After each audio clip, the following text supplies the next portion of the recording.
Guillaume Larrivé, bonjour. Bonjour. Député de Lyon, porte-parole du Parti Les Républicains. Un enfant né en France de parents étrangers doit-il être automatiquement français à 18 ans? Nicolas Sarkozy pense que non. Vous en pensez quoi? Je pense que la nation aujourd'hui, elle est fragilisée. Il y a des tensions. Et la mission des responsables publics, ça doit être de renforcer la cohésion de la communauté nationale. Et donc je suis très heureux que Nicolas Sarkozy, avec l'expérience qui est la sienne, avec la sérénité aussi qui est la sienne, fasse une proposition très forte. Le droit du sol ne doit plus être automatique en France. Quand on est en France, on a vocation à devenir français à condition de respecter le contrat avec la France. Il y a des droits, mais il y a aussi des devoirs. Et donc très concrètement, par exemple, un délinquant condamné à une peine de prison, il ne doit plus bénéficier demain du droit du sol. C'est une proposition très forte que Nicolas Sarkozy présente aux Français. Et je crois profondément que nous avons besoin de rappeler la règle, l'assimilation. Ça n'est pas un gros mot. L'assimilation à la communauté nationale, ça n'est pas un gros mot. Ça veut dire des droits, mais ça veut aussi dire des devoirs envers la nation. Mais avoir un casier judiciaire dans l'adolescence, se permettre quelques erreurs d'enfance, j'allais dire, ça voudrait dire ne plus mériter d'être français à vie? Écoutez, lorsque vous avez 16 ans, 17 ans, que vous commettez plusieurs délits, que vous êtes un délinquant récidiviste, qu'éventuellement d'ailleurs vous faites un tour devant le juge des enfants, est-ce que vous croyez vraiment que vous devez devenir automatiquement français à 18 ans? Nous pensons que non, nous pensons qu'en effet, être français, ça se mérite. Quand on est en France et qu'on vit en France, on aura toujours vocation à devenir français, à condition, encore une fois, de respecter le contrat. Et c'est le délinquant qui rompt le contrat avec la France. C'est celui qui commet des délits, notamment des délits d'agression physique, qui est condamné par la justice à une peine de prison. Il ne mérite pas d'être français. On ne souhaite pas qu'il soit français, on ne souhaite pas qu'il reste sur le territoire national. Il y a une évolution, en effet, du droit de la nationalité qui devra, je l'espère, être décidé si dans quelques mois les Français nous font confiance et veulent rompre avec la période actuelle. Donc Nicolas Sarkozy fait cette proposition dans Valeurs Actuelles aujourd'hui dans un long entretien au magazine Conservateur. C'est un virage quand même à 180 degrés. Est-ce que c'est compatible avec notre tradition républicaine d'accueil et de liberté? Vous savez, l'assimilation, c'est le général de Gaulle, dans une ordonnance de 1945, qui a inscrit ce principe dans le code civil. C'est profondément républicain.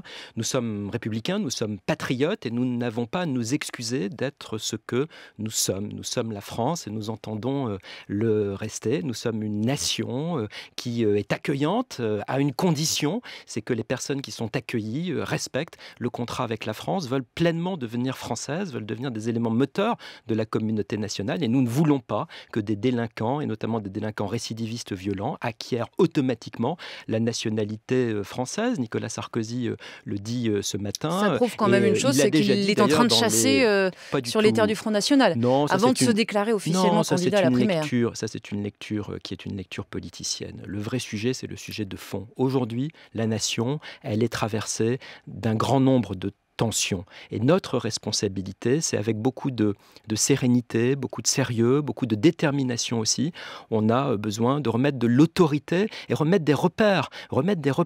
La nationalité française, c'est des droits, mais c'est aussi des devoirs. C'est absolument fondamental dans ce qu'est l'identité de la France. Vous savez, on cite souvent Renan, le vivre ensemble. Oui, bien sûr, mais c'est aussi la France, un héritage commun, des valeurs et la nécessité de respecter des devoirs envers la communauté nationale, envers la communauté des citoyens. Guillaume Larrivé, vous revenez d'Israël, vous y étiez avec votre collègue Éric Ciotti, 3 jours sur place pour trouver des solutions au terrorisme. Vous rentrez avec quelles conclusions dans vos valises ?